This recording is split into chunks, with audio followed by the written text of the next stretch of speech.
Mér langar að, já, við leggjum þetta í Guðs hendur. Drottinn, ég bara biðjum að blessa stundin í kvöld og tala inn í líf okkar og hjörtu okkar. Í Jesú nafni, amen.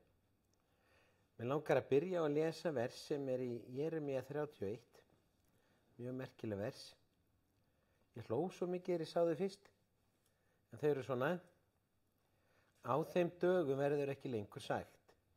Feðurnir áttu súr vínber og tennur barna þeirra urðu sljóar. Og það sem mér fannst svo fyndi, ég sá fyrir mér að pabbi hefði verið að éta súr vínber og það eitthvað komið fyrir tennurnar af mér.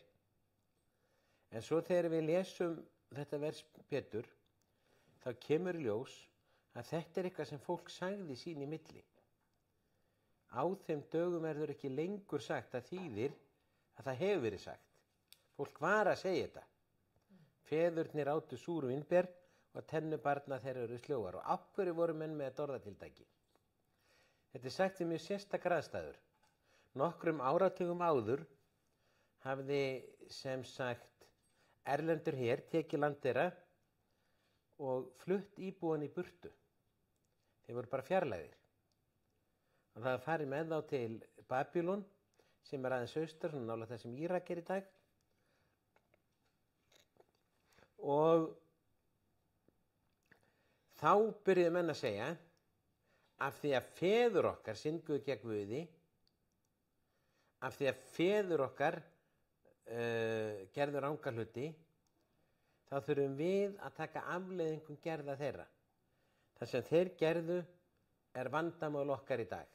Og menn höfðu svolítið fyrir sér í því, vegna þess að þeir sem voru að segja þetta, þeir voru í herleiðingu í öðru landi, þeir voru bara geymdir þar og máttu ekki snúa aftur á þeim tíma til Ísrael og þar voru bara aðrir íbúar að komnir í staðinn. Og þetta var svona 500 eitthvað fyrir Krist.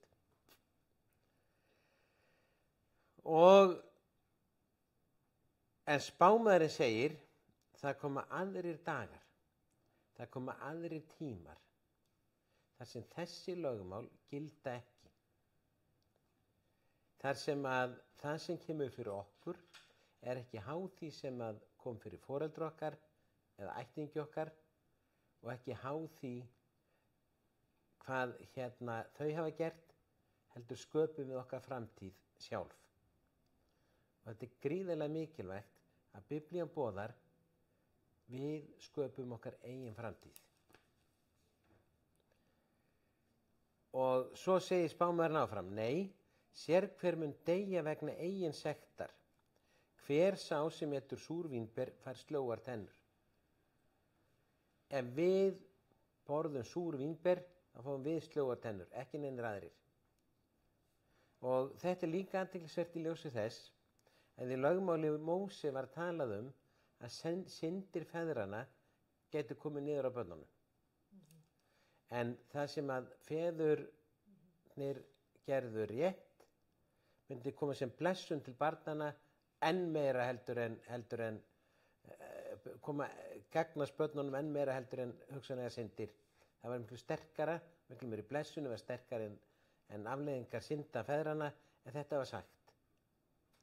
En nú segir spámaðurinn, þessum sáttmála, þar sem syndir feðranna kom niður á börnunum, þar sem að menn er ekki ábyrgi fyrir eigin gerðum, heldur að taka afleiðingar að gerðum annara, sá tími mun enda og nýr tími mun renna upp, þar sem við getum byggt upp framtíð, byggt upp líf, óháð því hvað hefur komið fyrir okkur áður, óháð því hvað aðrir hafa gert okkur, óháð því hvað aðrir hafa gert. Og síðan heldur spámaðurinn áfram og hann segir, þeir dagar koma, segir Drottinn, þegar ég gerir nýjan sáttmála af Ísraelsmenn og Júdamenn. Hann verður ekki eins og sáttmálinn sem ég gerði feður þeirra, þegar ég tók í hönd þeim og leiddi þá út á Egyptalandi.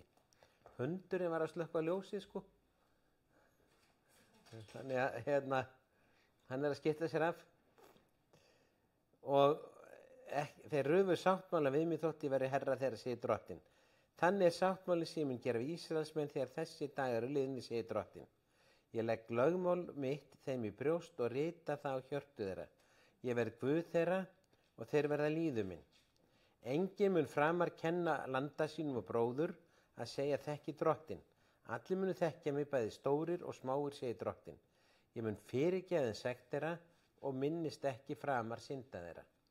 Þannig að hvað sem foreldrar hafa gert, að þegar við snúum okkur til drottins, þá er sektin fyrirgefin, syndin fyrirgefin og við getum byrjað upp á nýtt.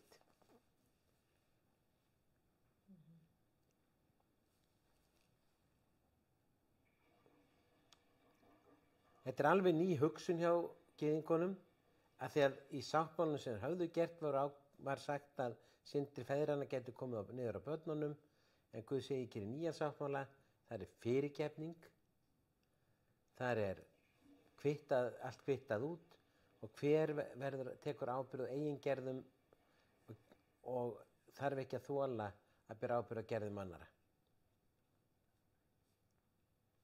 Það er til vers í Jóhannes 9. kafla sem er svona.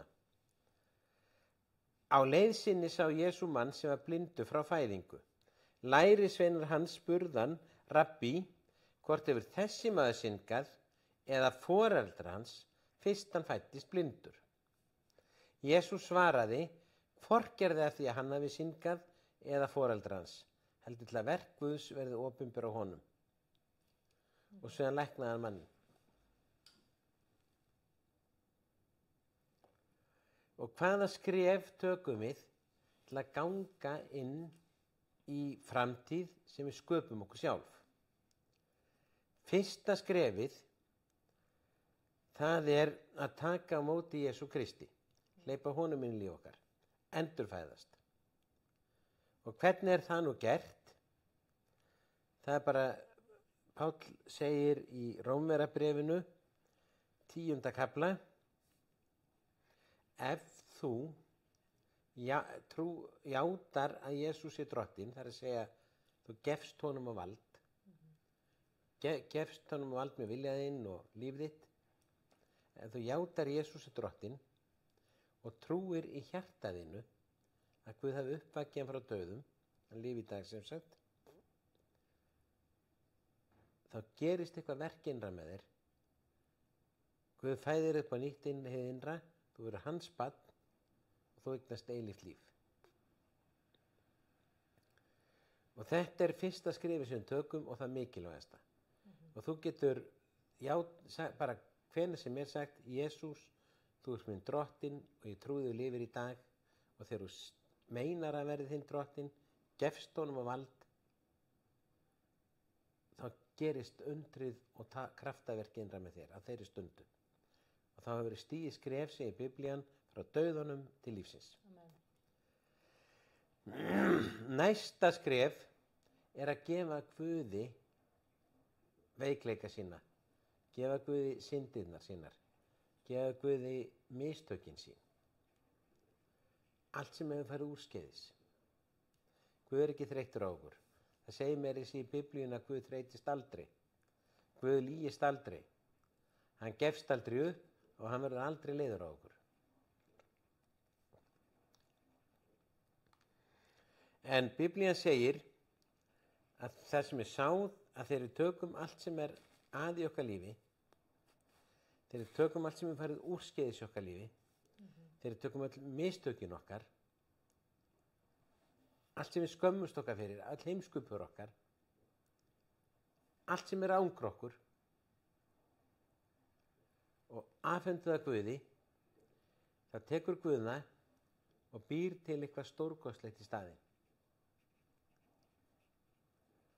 Og eina sem við þurfum að gera er að játa veikleika okkar fyrir Guði, segja Guði hvað er að í okkar lífi, segja Guði hvað okkur finnst það að farið úrskeiðis og gefa honum það.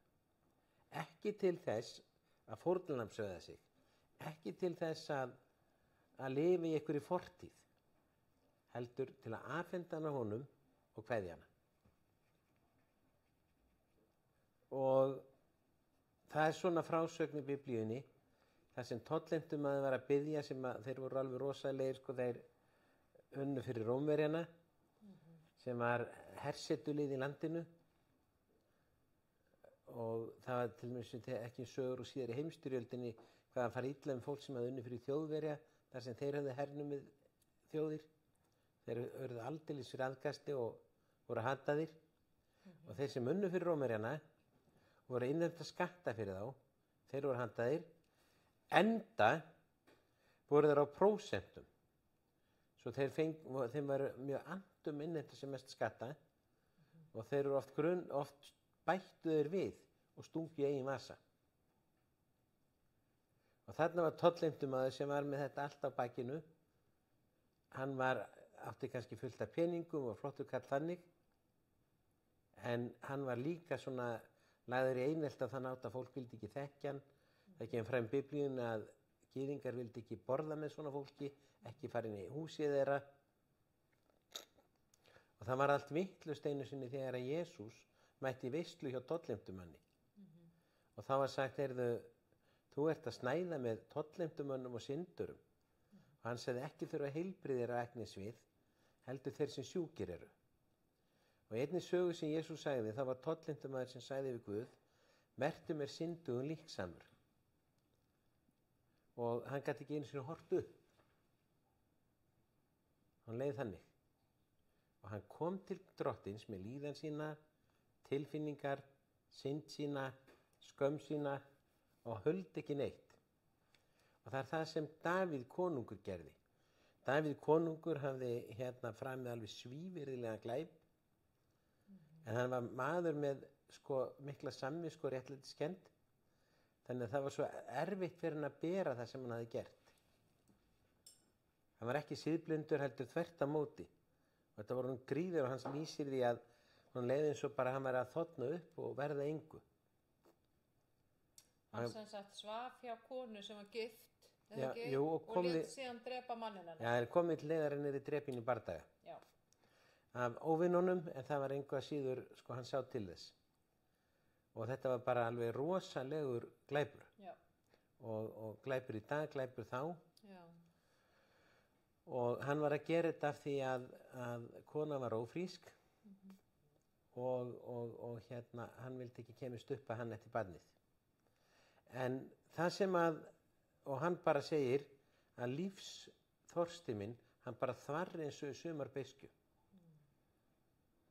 Og svo þegar hann gat ekki meir og bara allt líf var úr honum og hann bara engdist, þá sagði hann, þá játaði ég sekt mína fyrir Guði. Þá bara játaði ég allt og ég kom bara til Guðs eins og ég var. Ég sagði honum hvernig mér leið. Ég kom með skömm mína. Ég kom með glæp minn.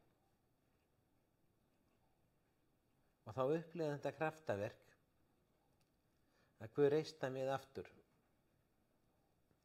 Og að lokum kom eitt gott út úr þessu sem var Salómon konungur. En sem sagt það er svolítið skrítið ef maður það oft hef ég heyrt svona sögur peningatri og í ævintýrum sem sagt börnum, en að setja nú grjót og fáið pening, það er mjög skrítið. En þetta er það sem Biblía segir, að við sáum í veikleika og það rís upp í styrkleika, ef við bara komum til Guðs með allt. Þetta stefur víða í Biblíunni.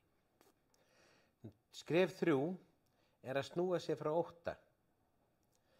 Í þessu nýja sáttmála sem var til þegar Jesú dó á krossi, þá kom alveg nýtt viðhorf til óttans og kærleikans.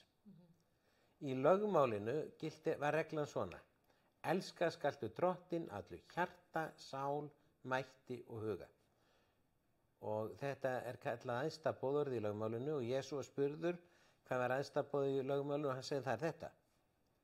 En þetta boðorð er í mörguleiti skrítið, af því að þarna er verið einhverjum skipað að elska, honum boðið að elska. Hann bara á að gera það. En svo kom Jesú. Og þá breyttist þetta með kærleikann. Og í Jóhannesar Guðspjalli þá segir í 4. kafla: þið elskuðu, elskum hvert annað, því kærleikurinn er frá Guði kominn. og hver sem elskar er barn Guðs og þekkir Guð. Og svo í 10. versi segir, þetta er kærleikurinn, ekki að við elskuðum Guð.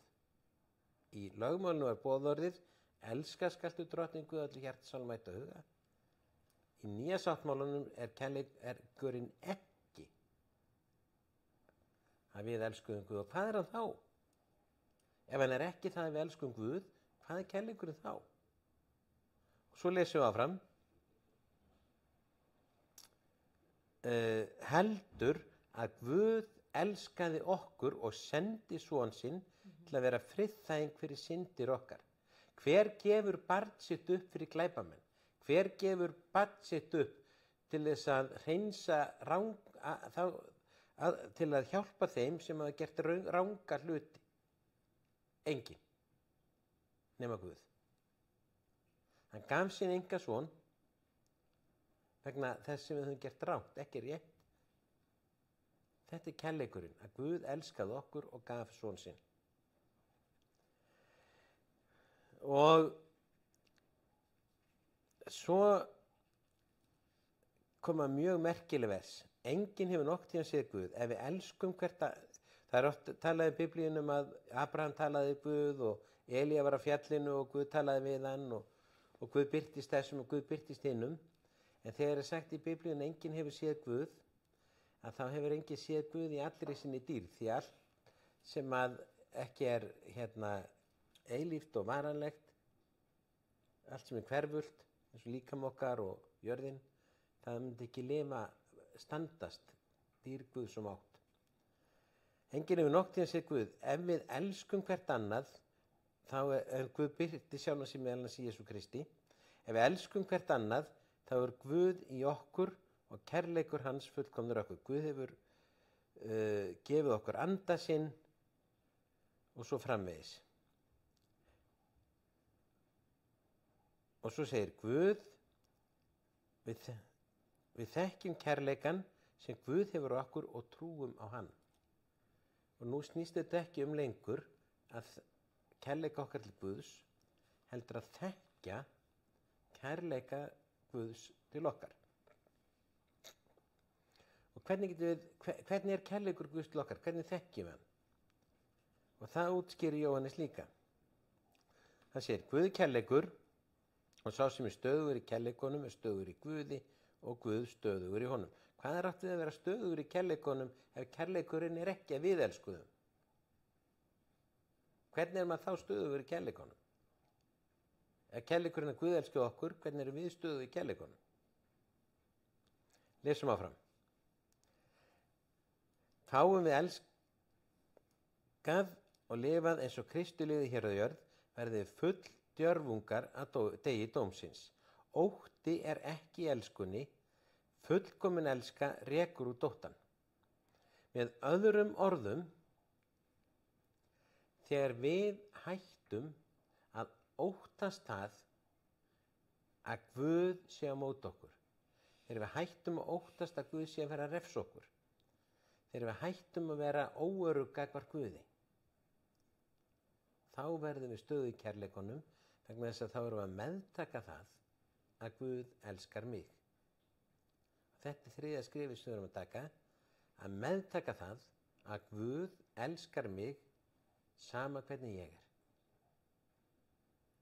Hann elskar mig þrátt fyrir allt sem er að í lífið mínu, öll með mistök og hvernig ég hef brugðist eða hvað sem að er.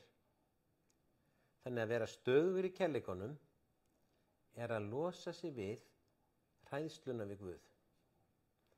Óttan við að Guð sé að fara að hegna okkur. Og hegning getur verið einhver stingi fangelsi. Það getur verið að einhver sé dæmdur til dauða. En hegning getur líka verið að við fáum ónot. Við gerum eitthvað og við fáum einhver ónot frá öðru. Það er líka hegning þó hún sé miklu minni heldur en einhver önnur hegning. Það er hegning ef við erum í samskiptum við fólk á vinnustæði eða á heimili og það hættir að tala við okkur.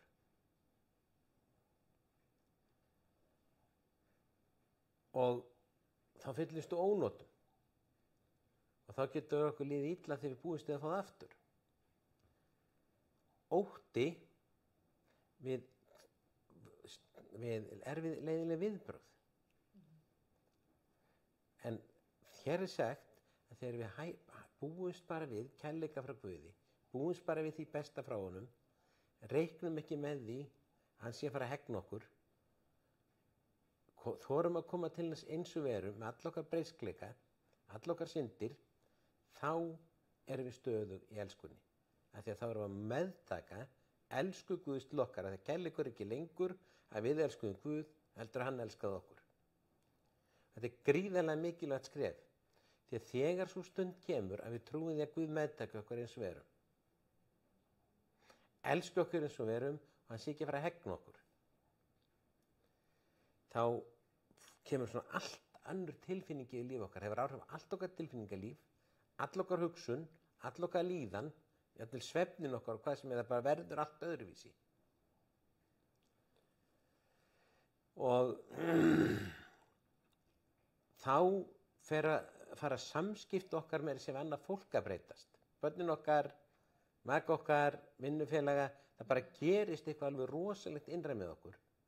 Þegar við stígum skrefið út úr óttanum við að vera að Guð sé alltaf að fara að hegna okkur.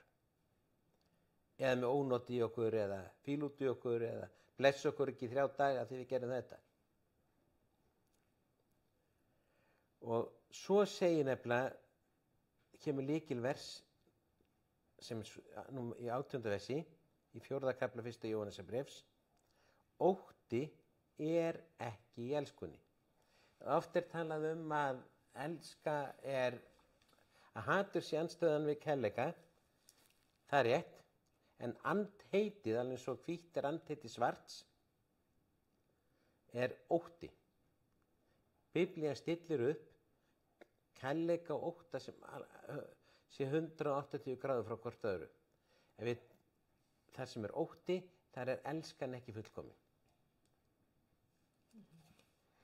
Og það sem er ótti við viðbrögð annarra, þar er elskan ekki fullkomin.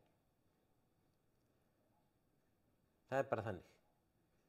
Og við getum það er engin fullkomin, við getum alltaf þurft að eiga von á einhverju leiðilegu frá öðrum, en ekki Guði. Og þegar við trúum því að hann elski okkur fullkomlega, þá breytist allt. Amen. Það segir ótti er ekki elskunni, fullkomin elska rekur út óttann. Þannig að þegar við trúum því að Guð sé okkar Guð, hann elski okkur, þá rekur hann út óttann. Svo segir, því að óttinn býst við hegningu. Hann býst við hegningu. Einu sinni þá var manneski sem ég var í samskiptum við sem að gerði eitthvað á minn hluta. Og ég ákvað bara, ég ætla bara að leiða þetta hjá mér, en ekki að vera að gera mál úr þessu. Og að lokum sprakk manneskjan alveg sko. Það var náttúrulega að bíða eftir því ég myndi skamma hana og þegar skömmin kom ekki þá var hún brjáluð. Bara að bíða. Það hefði verið betra að ég hefði sagt eitthvað strax. En þessi ótti að búast í hegningu, hann nagar fólk að innan. Og Guð vill að við rekum hann út. Amen. Og svo segir, því óttin býst við hegningu, en sá sem óttast er ekki fullkomin í elskunni. Þannig að skref númer 3 er að trúa þig Guð elski okkur og reka þeim nótt út. Ef að kærleika Guðs er reka óttan út. Svo 4. Það er að breyta játningu okkar. Hvað við játum. Mér langar að lesa úr Jóel 3. Smíðið plógjárn yðar, sverð úr plógjárnum yðar og lensur úr sniðlum yðar. Heilsuleysingin hrópi, ég er hetja. Svona er þetta í biblíunni eldri þýðingunni. Í yngri þýðingunni er þetta versagt 4:10. Það er aðeins öðru uppsetning á köflum. Og þar segir, smíðið sverð úr plógjárnum yðar og spjót úr sniðlum yðar. Hver vesælingur hrópi, ég er garpur. Ef þú ert vesælingur, þá ert að hrópa, ég er garpur. Ef þú ert aumingi, þá ert að segja, ég er hetja. Þú ert að hrópa það sem þú ætlar að vera, en ekki það sem þú ert. Það er engin aumingir að horfa á þennan þessa predikun. Nei, ok, þá slepp ég henni bara. Og sem sagt að tökum bara dæmi hvað hugafæri hefur mikil áhrif. Segjum að við séum einhvern einstakling eftir 3 vikur þá að selja eignin á nauðungarsölu og lokasölu og þá að fara að taka bílina þegar ekki til fyrir afborgun og það er bara allt í peningavandræðum og svo fær hann vinning, Víkingulotto, 100 milljónir. Og hann fær vinningin borgaðan út eftir 10 daga, segjum, ég veit ekki hvað líður langur tími. En þá var hann að fá vinningin borgaðan út. Fjárhagsáhyggjurnar fara. Þó að vinningurinn kom ekki fyrir eftir 10 daga, þá líður honum eins og peningarnir séu komnir. Af því hann veit hann á þetta, hann veit að allt er í lagi og hann getur borgað. Hann getur meiri sér að labba allir kröfu og hann sett afturkalli upp og því á nóga peningar í 10 daga.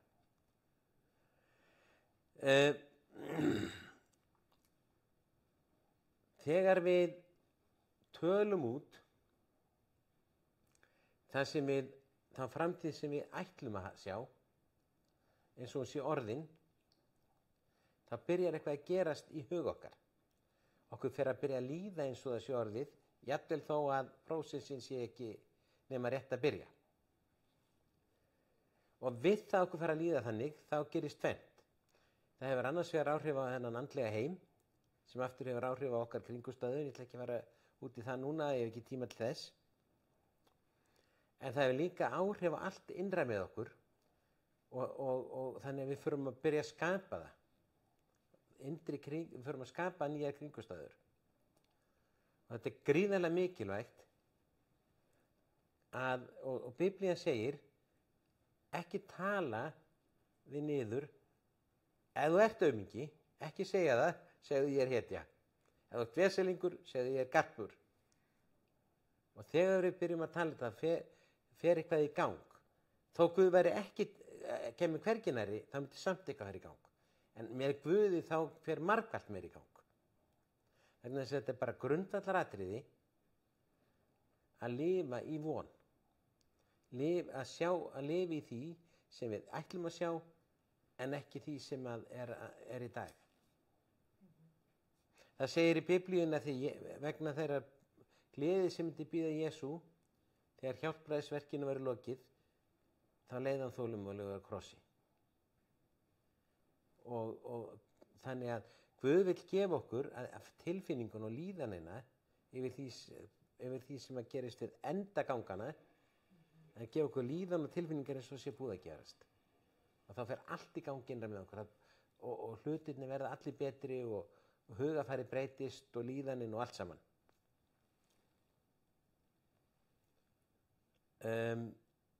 Ég man eftir því einu sem hringdi í mig lögmaður og spurði, hann var að meta mann sem hafði orðið fyrir ásamt taugasérfræðingi, heilasérfræðingi.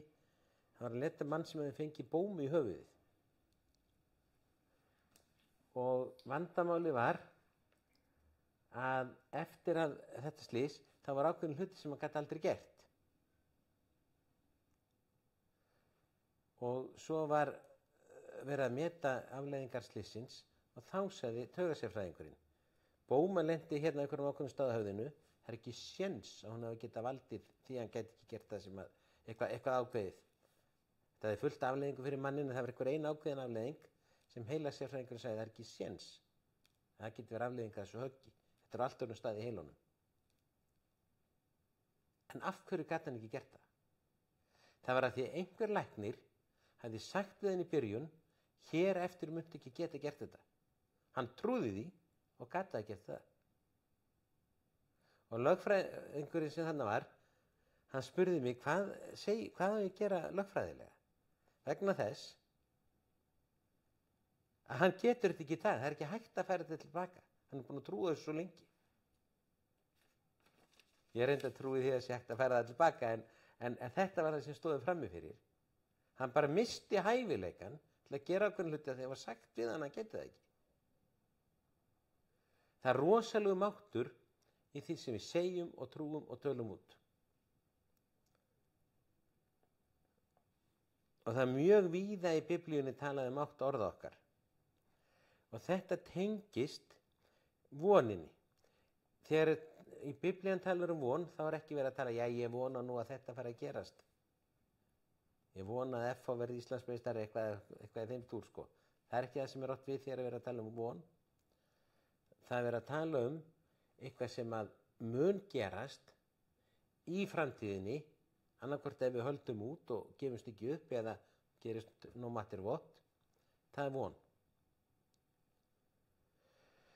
Og í 1. Kórinthubréfi 13. kafla, vonin er eitthvað sem Guð skapar.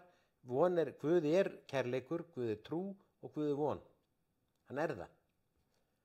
Og í 1. Kórinthubréfi 13. kafla segir: en nú varir trú, von og kærleikur, þetta þrennt, en þeirra kærleikur er mestur. En hvað er von sem varir og tilheyrir Guði? Og allt annað líður til lok. Það er þegar við sjáum fyrir okkur það sem mun verða, játum það út, horfum á það og setjum sjón okkar á það. Ekki vandræðin sem við erum í núna, heldur það sem er við endi gangana. Þegar prósessnum er lokið, tímabilið er lokið. Og þá förum við að lifa og líða jafnvel að einhverju leyti eins og það sé þegar orðið. Þetta er mjög merkilegt. Það fyrir okkur að líða ekki að öll leyti eins og í erfiðum aðstæðum, heldur eins og það séu búnar. Og þetta er það sem að Guð hefur gefið manninum. Ég man eftir einum og stundum, og þetta er svo rík þörf, að ég hef ekki tíma til að fara út í það núna, en sem sagt að þörfin fyrir að sjá eitthvað annað en maður að lifa er mjög rík. Ég man eftir einu sem var með svona geðsjúkdóm og ég var að vinna fyrir hann. Það var öryggisgæslu og hann var með minnimáttakennd. Og þá sá hann fyrir sér einhvern tímann hann einræði sér á jörðinni þegar geimskip kæmi. Þetta var auðvitað þannig að hann var að glíma við svona vandamál, en það er svo mikil þörf hjá manninum að gera þetta vegna þess að Guð er von. Og Guð hefur kennt okkur og sett þetta inn í okkur, að lifa í voninni. Lifa í því sem við sjáum að verði og upplifa að hluta til eins og þessi þegar orðið í líðan okkar og hugsun. Amen. Og í Títusarbréfi 2. kafla segir að náð Guðs hefur opinberast til sáluhjálpar öllum mönnum. Hún kennir okkur að afneita ógurlaug, veraldlegum gildum og lifa hógvalátlega, réttvísirlega og guðrækilega heimil þessum í eftirvæntingu okkar sælu vonar er að hinn mikli Guð og frelsari vor Jesús Kristur opinberist í dýrð sinni. Þannig að þegar kristnir gengu í gegnum þrengingarnar í frumkristninni, voru ofsóttir, þeir voru leiddir fyrir villidýr, þeir voru leiddir fyrir dómstóla, hálshöggnir, Páll póstul var hálshöggvinn, Pétur var krossfestur og gekk mikið á og það var sem sagt rosalegar ofsóknir. Þá horfðu kristnir á, Jesús mun koma aftur, ég hef eftir að mæta honum. Og þá byrjuðu þeir að upplifa lífið eins og það væri þegar orðið, þeir væri þegar bara komið til lands, upplifðu nærveru hans og sæluna í því og þá var það allt svo léttara. Og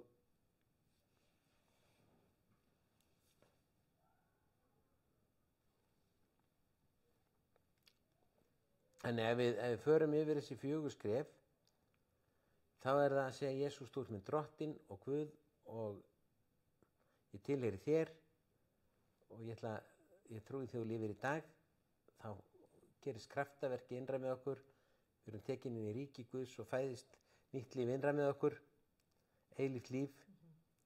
Númer 2, við gefum Guð alla veikleik okkar og hann kemur styrkleik í staðinn. 3, við snúum frá ótta við að Guð sé alltaf að fara að hegna okkur og meðtökum og trúum því að hann elski okkur skilyrðislaust. Og 4, við byrjum að játa hlutina sem við ætlum að sjá þá en ekki eins og þeir eru í dag og lifum í voninni. Amen. Amen. Og þá tekur þú við, Sara. Já, amen. Takk fyrir þetta og mér langar til að gera eina æfingu áður en við förum inn í hugleiðslubænina þar sem við ætlum að stíga þessi skref og ég kom með blað og penna handa þér. Þannig að ef að allir geta bara, allir sem bara að horfa núna, geta bara mjög snöggt gripið sér blað og penna af því að það er svo mikilvægt þegar við ætlum að skapa okkar framtíð með Guði að við séum skýr á því hvað er það sem við viljum. Hvað er það sem við viljum? Þegar blindi maðurinn kallaði á Jesús og sagði hjálpa mér og Jesús sagði hvað, hann horfði á hann og sagði hvað viltu að ég geri fyrir þig? Og það var ekki að því að hann vissi það ekki, það var að því að hann vildi fá alveg skýrt svar, hann vildi fá skýra bæn, hann vildi að maðurinn myndi tala það út til sín og Guð sagði ég ætla að gefa ykkur vonaríka framtíð til heilla og til hamingju. Og það, Guð er sannleikur, hann getur bara að tala át sannleikur og mér langar núna að þið náu í blað og penna og mér langar til að þið setjist niður og skrifi niður.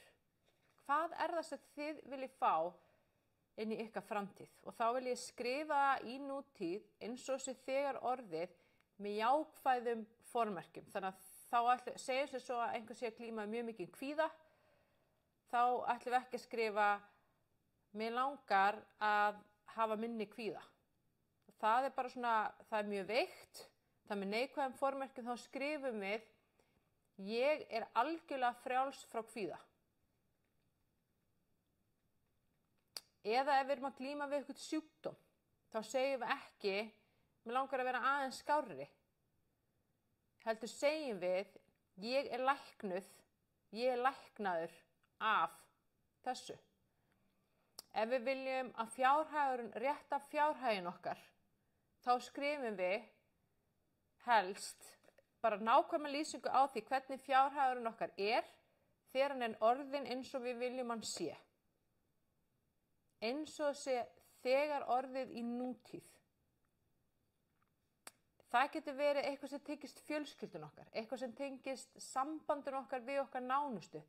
Hver er þín von? Og þegar þú skrifar þetta niður og skrifar litla dagsetningu við þetta, þá er það ekki bara til þess að þú getur kíkt tilbaka eftir ár, eftir 2 mánuði, eftir 5 ár og séð að allt sem þú skrifaðir er búið að rætast, heldur líka til þess að þú sért að skrifa þetta niður algjörlega skýrt og síðan í hugleiðslubænina ætlum við að setja þetta inn í hjarta okkar og við ætlum að trúa þessu. Af því að við þurfum að trúa. Jesús sagði trúðu aðeins. Jesús sagði þeim sem trúir er ekkert megn. Ef þú trúir og getur gert það, þá getur þú gert það. Og það er bara ákveðin formúla sem að Einar var að fara í gegnum, sem við ætlum að fara í gegnum í hugleiðslubæninni til þess að ná árangri og til þess að fá þessa framtíð sem að Guð vill gefa okkur og sem við viljum öðlast og þá þurfum við að setjast niður og skrifa niður. Hvort sem það tengist heilsun okkar, fjölskyldunni, starfin okkar, kannski viljum við fá stöðuhækkun, kannski viljum við fá draumastarfið.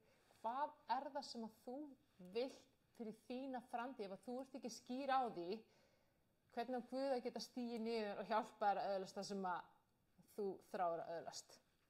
Þannig að skrifum niður núna 2-3 atriði, ef þú ert með bara fullt atriðum þá máttu skrifa það líka en hafðu þetta skýrt í nútíð eins og þessi þegar orðið ég er að starfa sem dadradra. Ég þéna svona mikið á mánuði. Samband við minn maka er svona.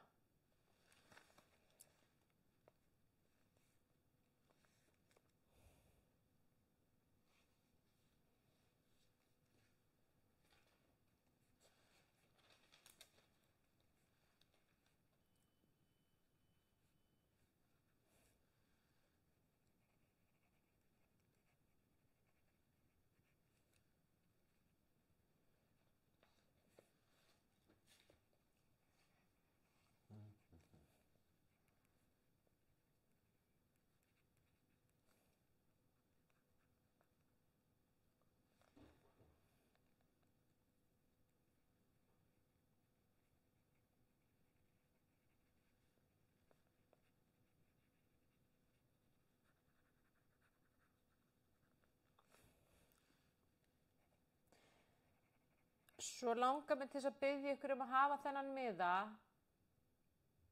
á náttborðinu, í vasanum, í veskinu og kíkiði á hann.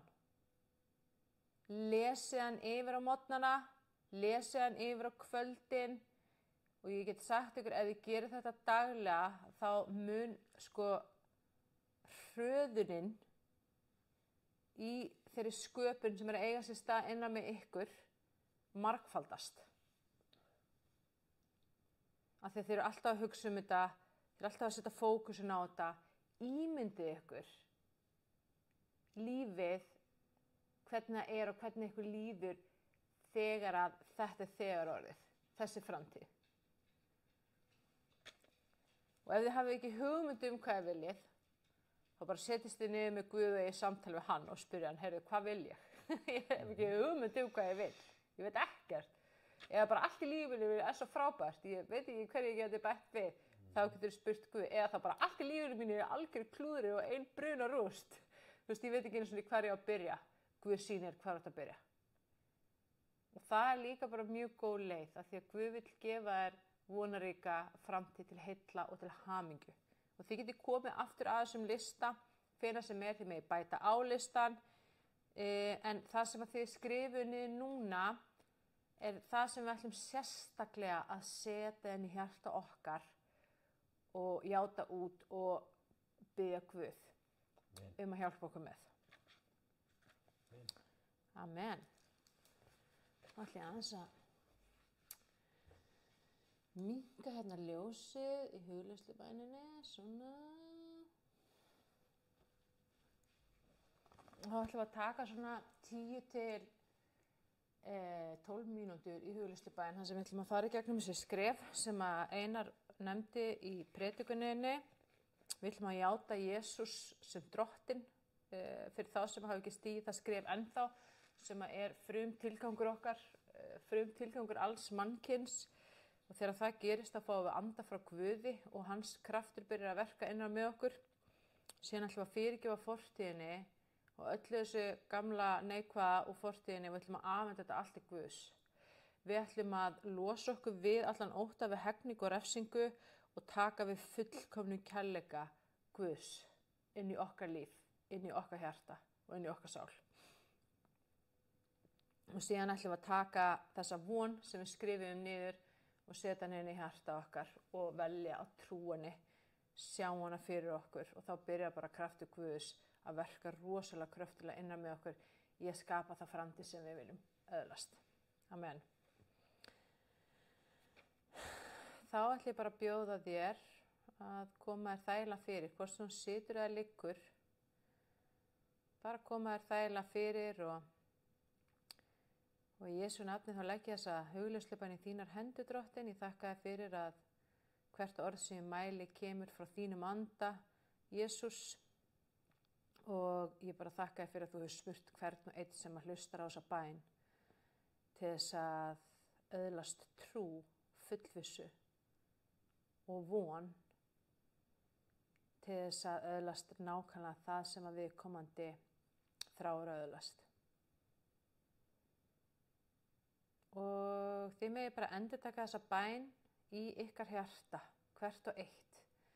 Og fyrir þá sem að vilja, það má líka segja upphátt, en það er alveg nóg líka bara að gera það í hljóði. Góði Guð, kæri Jesús, ég trúi því að þú sért Guð.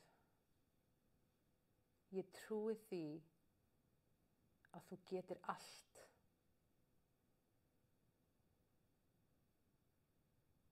Ég játa því, Jesús, sem minn drottinn og ég þakka þér fyrir að þú hefur fyrirgefið alla mína syndir. Ég þakka þér fyrir að þú hefur endurfætt andan minn og í Jesú nafni þá meðtek ég fullkominn kærleika þinn, Jesús.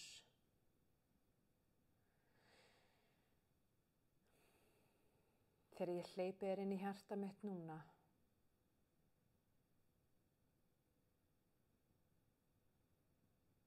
og ég tek á móti þér í trú,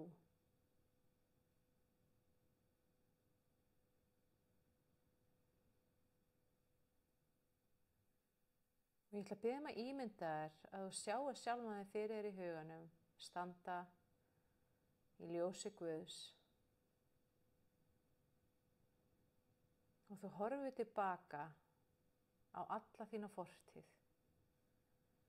Og þarna sérðu alla þína fortíð. Og þú horfir á hana og þú segir, í Jesú nafni, þá fyrirgef ég fortíð minni.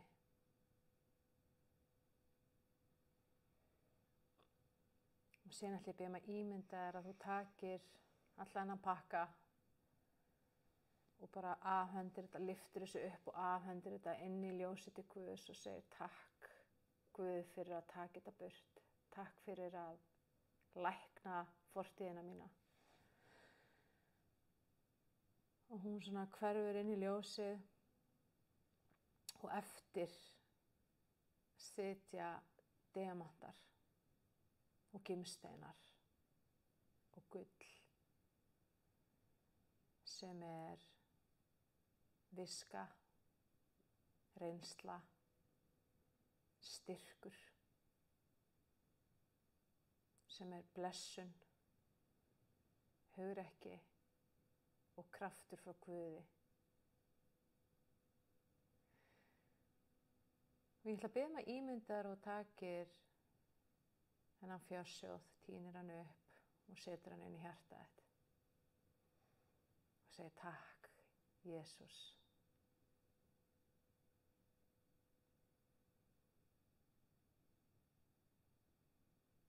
Og þú skynjar innra með þér að þú ert algjörlega og fullkomlega frjáls frá fortíðinni.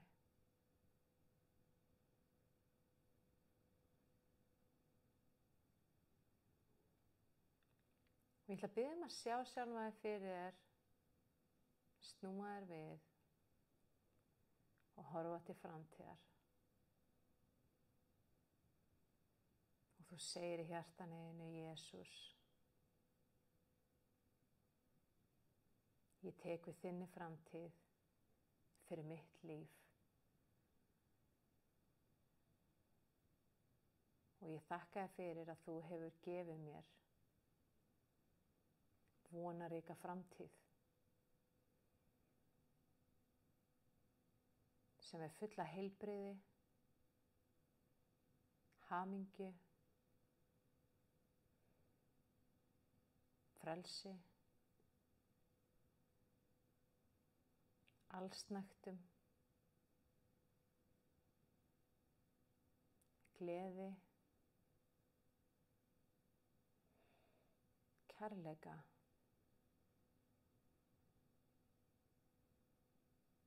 og ég vil að stíga inn í þessa framtíð núna.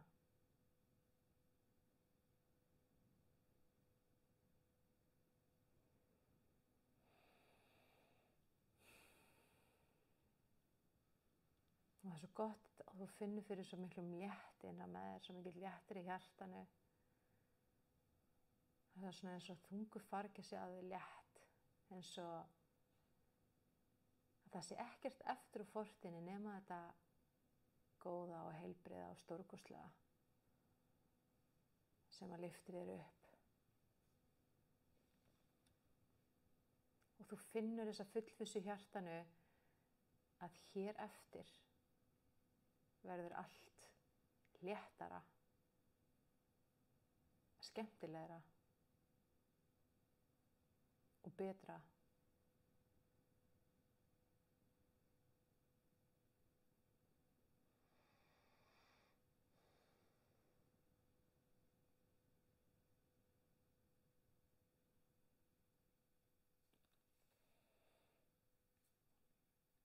Ég þakka þér, Jesús, og ég trúi því í hjarta mínu, Jesús,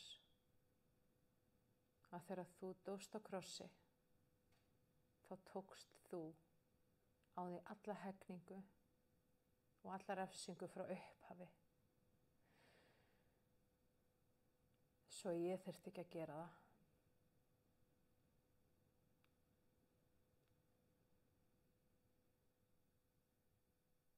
Og ég meðtek þinn fullkomna kærleika til mín.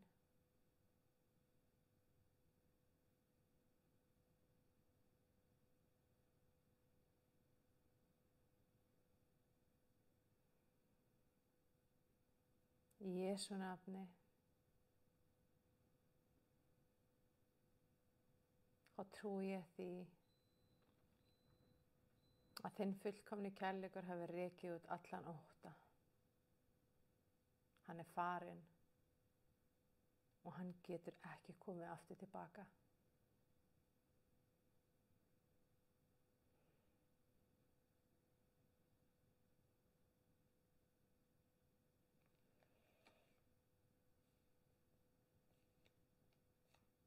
Og ég játa það út í trú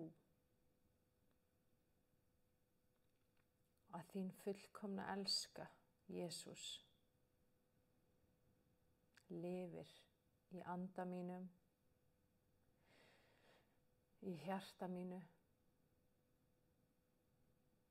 í sálinni minni, í líkama mínum og í huga mínum. Núna og alltaf.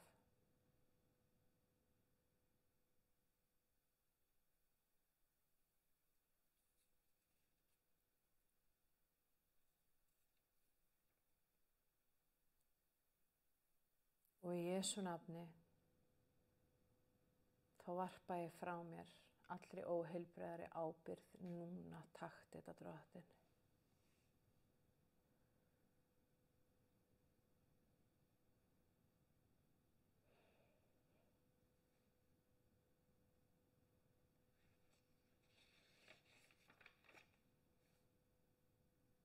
Og núna ætla ég að biðja að bara tengja við hjartað þitt og sjá fyrir þennan lista sem hún skrifar. Sjá fyrir þessi atriði sem hún skrifar á listan.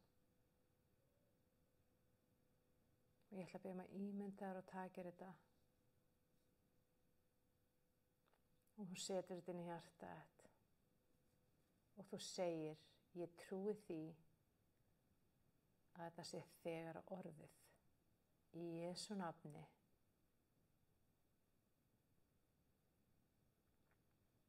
Og ég tek þessi bænarefni og ég afhendu þetta til þín, Drottinn. Og ég tek við þessu frá þér í trú núna. Takk, Drottinn, að það sem ég skrifaði niður er þegar orðið að veruleika.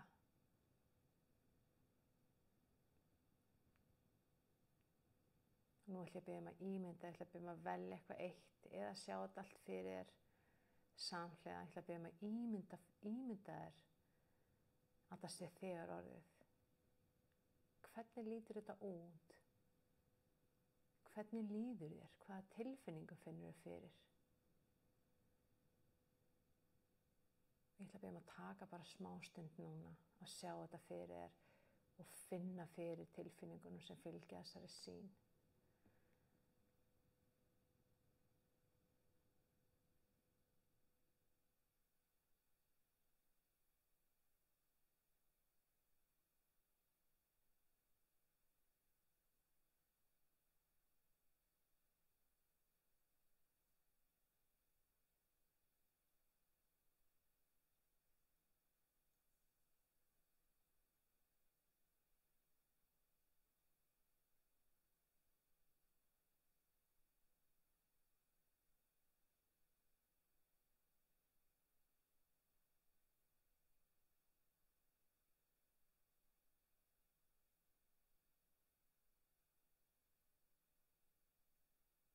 Síðan ætla ég að biðja að segja núna, aftur og aftur í hjartanu þínu, ég trúi.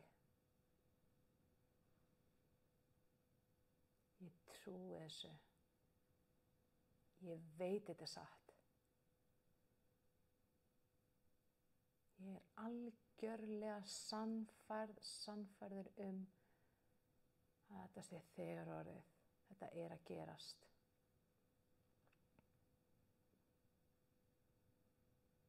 Takk, Jesús. Takk, heilagur andi.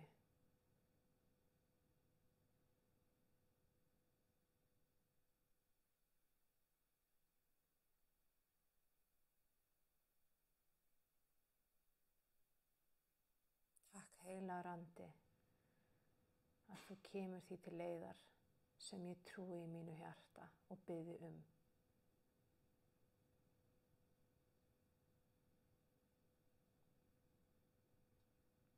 Jesús sagði að þið biðjið mig um eitthvað, biðjið föður um eitthvað í mínu nafni og þið trúið því að sé þegar orðið, þá mun það gerast. Það verður að gerast. Það getur ekki gerst.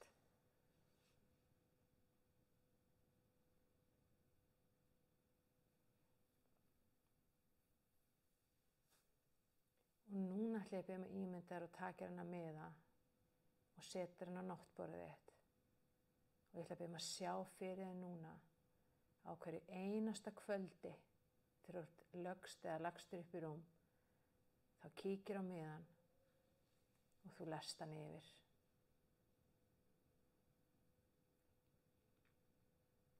Og þú brosir.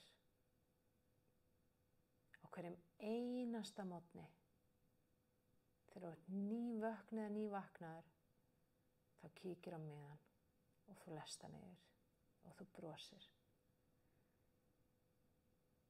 Ekki missa úr einn einasta morgun í eitt einasta kvöld, af því að hver morgun og hvert kvöld er tækifæri.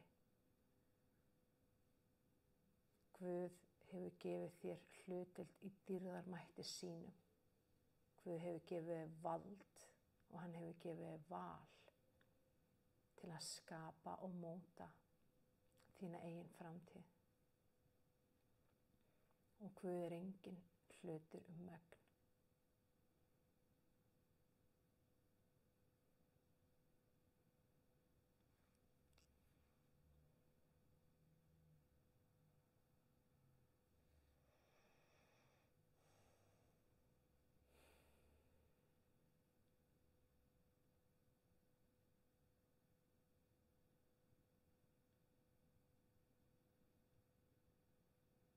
Þú veist að þetta er að fara að gerast. Þú veist það ekki bara í hjartanuðinu, heldur í sálinniðinni og beinunum þínum og frumunum þínum og hverju einustu hugsun. Þú ert algjörlega sannfærður og fullviss að þetta sé að fara að gerast.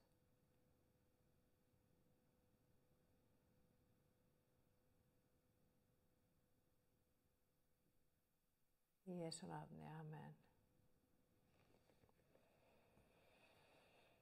Amen.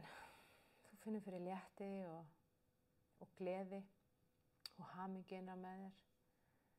Og það er svona tilhlökkun líka sem er að vaxa og þessi sterka von. Og ég mæli með að hlusta á þessa hugleiðslu bæn aftur og aftur. Og þegar þú ert tilbúin, máttu bara opna augun hægt og rólega. Bara koma tilbaka. Leyfa þér að finna fyrir þessari vellíðan og fyrir nærveru Guðs. Amen.